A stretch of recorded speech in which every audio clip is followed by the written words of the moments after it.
बोलो भक्तवत्सल भगवान की जय हो, बोलो कृष्ण की जय हो। हे श्रोता भगवान, जो प्रभु का नाम लेते हैं उनके जीवन के सारे दुख तत्काल खत्म हो जाते हैं। और एक बात ध्यान से समझना, इस दुनिया में सुखी कोई नहीं है। कोई सुखी है क्या? कोई हाथ रख के कह सकता है छाती पे कि महाराज मैं सुखी बैठा हूं? कोई ना कोई दुख तो होगा ही, होगा कि नहीं मैया जी? कोई तन दुखी, धन तो बहुत है परंतु तन दुखी है। कोई तन दुखी, कोई मन दुखी, कोई धन बिन रहत उदास।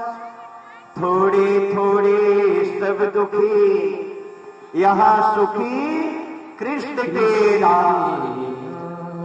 जो गोविंद का है वो सुखी है। भक्तजनों, दीन कहे धनवान सुखी। जो गरीब है उसे लगता है कि धनवान बड़ा सुखी होगा। धनवान कहे सुख राजा को भारी। धनवान को लगता है कि राजा बड़े सुखी हैं। राजा कहे महाराजा सुखी। राजा को लगा कि महाराजा बड़ा सुखी है, तो क्या महाराज सुखी हो गए? नहीं नहीं नहीं। महाराजा कहे सुख इंद्र को भारी। महाराज को लगा कि इंद्र को बड़ा सुख है। इंद्र कहे चतुरानन सुखी। इंद्र कहने लगे ब्रह्मा जी बड़े सुखी हैं। ब्रह्मा जी से पूछा गया कि क्या आप सुखी हो? ब्रह्मा जी कहे नहीं नहीं नहीं। ब्रह्मा कहे सुख विष्णु को भारी।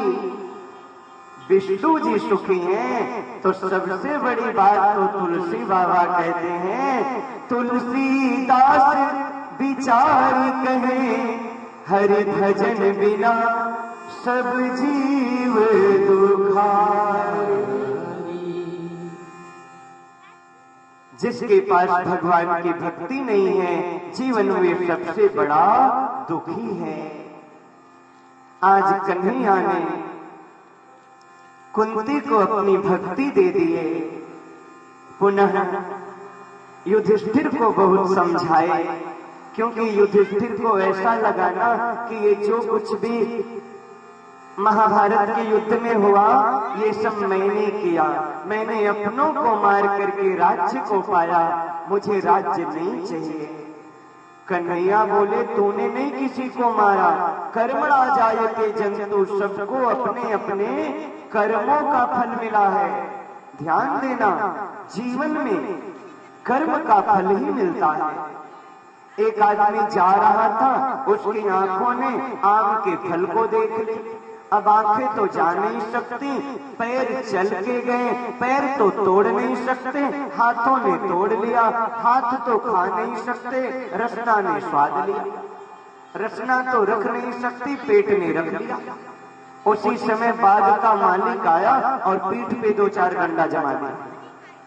ये प्रश्न एक व्यक्ति ने संत से कहा, महाराज आंखों ने फल को देखा, पीठ बेचारी का क्या कसूर जो डंडा उसे खाना पड़ा? संत ने कहा, बेटा जब पीठ पे डंडे पड़े तो फिर आंसू कहां से आए? और फल को सबसे पहले देखा किसने था? आंखों ने। तो कर्म प्रधान विश्व करी रहा था, जो जस करे सो तस फल चाखा। जो जैसा करेगा उसे उसका फल मिलेगा ही मिलेगा। हे भक्तजनों, बहुत समझाए परंतु समझ में नहीं आया। कन्हैया सोचे इन्हें पितामह भीष्म के पास ले चले। पितामह भीष्म 52 दिनों से बाणों की सैया पे सो रहे थे।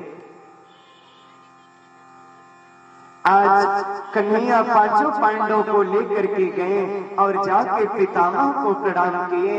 पितामह से बोले, पितामह आपके जीवन का एक लंबा अनुभव है, आप इन सब का मार्गदर्शन करो। पितामह बोले, कन्हैया सब कुछ जानते हुए दूसरों का सम्मान करना अगर कोई सीखे तो आपसे सीखे। पितामह ने बड़ा सुंदर उपदेश दिया। आप सभी लोग गृहस्थ बैठे हो, ध्यान से सुनना। पितामह ने बड़ी अच्छी बात बताई है भागवत में। गृहस्थों को करना क्या चाहिए? सबसे पहले गृहस्थी का वर्णन मैं आपसे करूं कि धन्योपि गृहस्थाश्रम, गृहस्थाश्रम से बड़ा कोई आश्रम नहीं होता। 4 आश्रम हमारे शास्त्रों में बताया गया है। पहला आश्रम ब्रह्मचर्य आश्रम, गृहस्थाश्रम, वानप्रस्थाश्रम और संन्यास आश्रम। कलयुग में एक व्यक्ति की आयु है 100 वर्ष।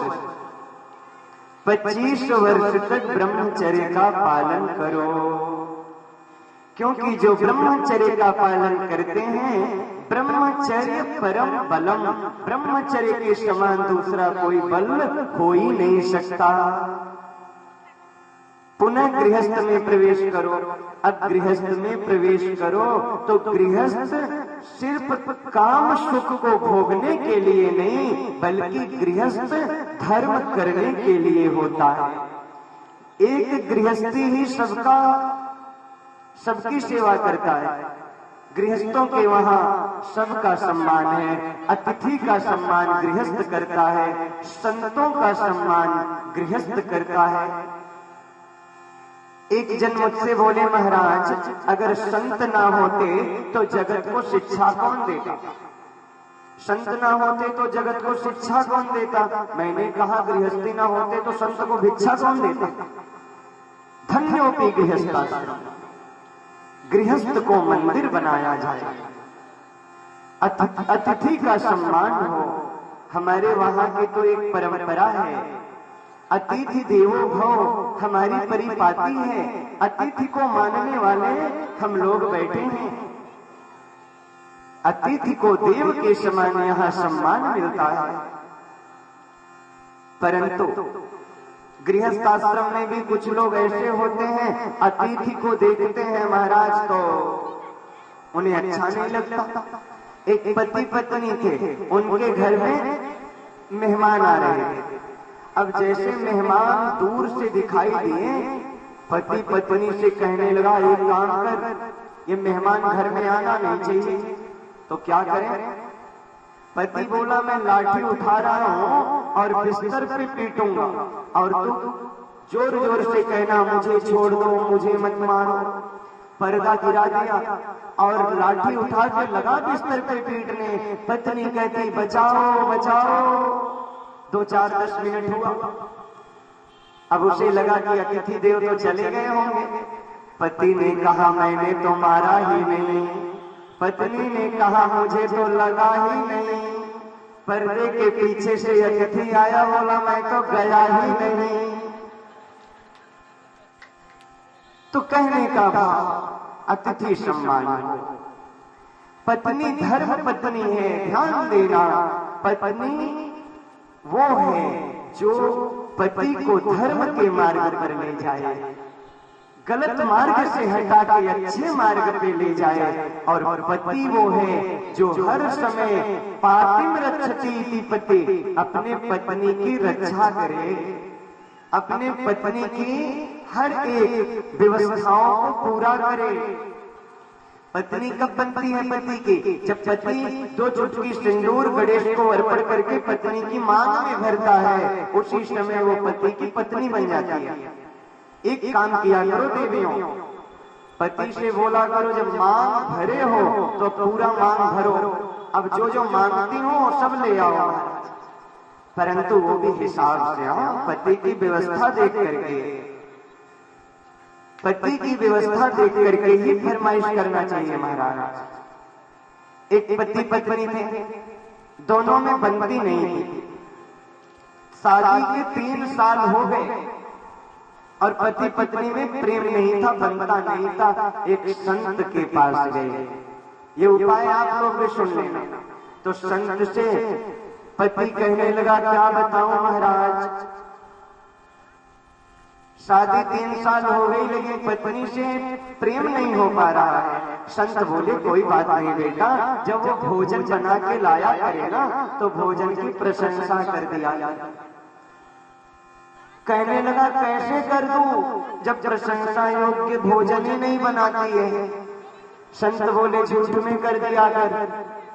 आज पति सोच के आया कि झूठ में करूंगा प्रशंसा, और जैसे भोजन की थाली आई तुरंत रोटी को उठा के देखा, वाह वाह वाह, ये रोटी नहीं, ये तो चांद का टुकड़ा है। और सब्जी तो गजब की है, चावल का तो कोई जोड़ नहीं। पत्नी किचन में गई, बेलन लेके आई और बोली, शादी के 3 साल हो गए, रोज भोजन बनाती हूँ, कभी इतनी प्रशंसा नहीं। आज मैंने होटल से क्या मंगा लिया, प्रशंसा के पुल बांध दिए। तो कहने का भाव प्यारे, दाम्पत्य तभी सुखी हो सकता है जब रत्ती मात्र का गृहस्थी में शंका ना हो। जब पति के वचनों पे पत्नी को विश्वास नहीं हुआ और पत्नी के वचनों पे पति को विश्वास नहीं हुआ, तो फिर गृहस्थी की गाड़ी चलेगी नहीं। अरे साइकिल को चलाना है तो दोनों पहियों की जरूरत है ना। अच्छा, आगे वाली पहिया साइकिल के निकाल दो फिर चलाओ तो क्या चलेगी? अच्छा, पीछे वाले निकाल के चलाओ, चलेगी? साइकिल को चलाना है तो दोनों पहियों की जरूरत है। गृहस्थी की गाड़ी चलाना है तो पति पत्नी दोनों का वैचारिक मत एक होना चाहिए। और जब तक वैचारिक मत नहीं होगा, शंका होगा तो क्या होगा? जो शंका में रहता है वो लंका में रहता है, जो समाधान में रहता है वो साकेत में रहता है। कोई शंका ना हो। और महाराज, जब नई नई शादी होती है तो पहले साल शादी के, जब शादी का पहला साल लगता है तो पति बोलता है, पत्नी सुनती है। जब दूसरा साल लगा तो पत्नी बोलने लगी, पति सुनने लगा। और जब तीसरा साल लगा तो दोनों बोलने लगे, मोहल्ले वाले सुनने लगे। आप ही लोगों के अनुभव से बोल रहा हूं श्रोताओं। कहने का भाव, गृहस्थ एक मंदिर होता है और यहाँ सबका सम्मान होता है। तो गृहस्थी में कैसे रहना चाहिए, अब बहुत ध्यान से सुनना। भीष्म पितामह कहते हैं, दान धर्मान राज धर्मान, मोक्ष धर्मान विभाग। व्यक्ति को जीवन में धन तो खूब कमाना चाहिए, धन कमाने में कंजूसी न हो। धन तो कमाओ परंतु धन का अभिमान ना हो। कार से तो चलो परंतु अहंकार से ना चलो। श्रोताओं, जीवन में जितना धन कमाओ उसका 10% दान के लिए निकाल दो, क्योंकि दान करने से धन की पवित्रता होती है। दान कहाँ करें? किसी भूखे को रोटी खिला दो, जिसके पास वस्त्र नहीं है उसे वस्त्र सिला दो, बना दो, उसके लिए वस्त्र की व्यवस्था करवा दो। पैसे के अभाव में किसी की दवाई नहीं हो पा रही है, अगर भगवान ने आपको योग्य बनाया है तो फिर उसकी दवाई करवा दो। किसी गरीब विद्यार्थी की शिक्षा की व्यवस्था करा दो। जगह जगह गौ मैया आंसू बहा रहे हैं, उनके आंसू को पोंछ दो। दीन दुखियों की सेवा करो, अगर परमात्मा ने धन दिया है तो। क्योंकि धन की 3 गति है, दान करो, दान नहीं तो भोग करो, और जब दान नहीं होता, पहले तो दान करो, फिर धन का भोग करो, और जब दोनों नहीं हो पाएगा तो क्या होगा? नाश हो जाएगा उस धन का। जब शरीर नहीं रहेगा तो धन अकाउंट में रख के करोगे क्या? इसलिए परमात्मा ने धन दिया, उसका सदुपयोग करो। कभी कभी यज्ञ आदि अनुष्ठान भी कराया करो, कभी कभी सत्संग भी कराया करो श्रोताओं। ऐसा करने से उस धन की पवित्रता होती है। दूसरे नंबर की बात, आंखों से कभी पाप नहीं देखना चाहिए, क्योंकि पाप देखना महापाप है। जब पितामह ये बात कह रहे थे उस समय द्रौपदी को हंसी आ गई। पितामह, आज तो आप बड़ी लंबी लंबी बातें कर रहे हो कि आंखों के सामने पाप देखना महापाप है, तो आपने ऐसा पाप क्यों किया? पितामह बोले, मैंने कब किया? तब द्रौपदी स्मरण कराते हैं, अब बहुत ध्यान देना। बोलो वृंदावन बिहारी लाल की जय हो। जब आप किसी को कोई विशेष वस्तु देते हो तो कहते हो इसे संभाल करके रखना। तो अब द्रौपदी ने पितामह से क्या कहा, ये बहुत गंभीर विषय है, इसलिए आप सब भी इससे सावधान होकर के सुनना। भक्तजनों, द्रौपदी स्मरण कराती है, पितामह आज भी मुझे वो दिन याद है, मैं उस दिन को भूली नहीं हूं जिस दिन भरी सभा में दुशासन मेरे चीर को, मेरी साड़ी को खींच रहा था, और सबसे पहले मैंने आपसे पुकारा, परंतु आप नहीं आए, आपने नहीं बचाया, और आज आप बड़ा बड़ा उपदेश करते हो। अरे वो तो कृष्ण की कृपा हो गई जो उन्होंने मेरी साड़ी बढ़ा दी।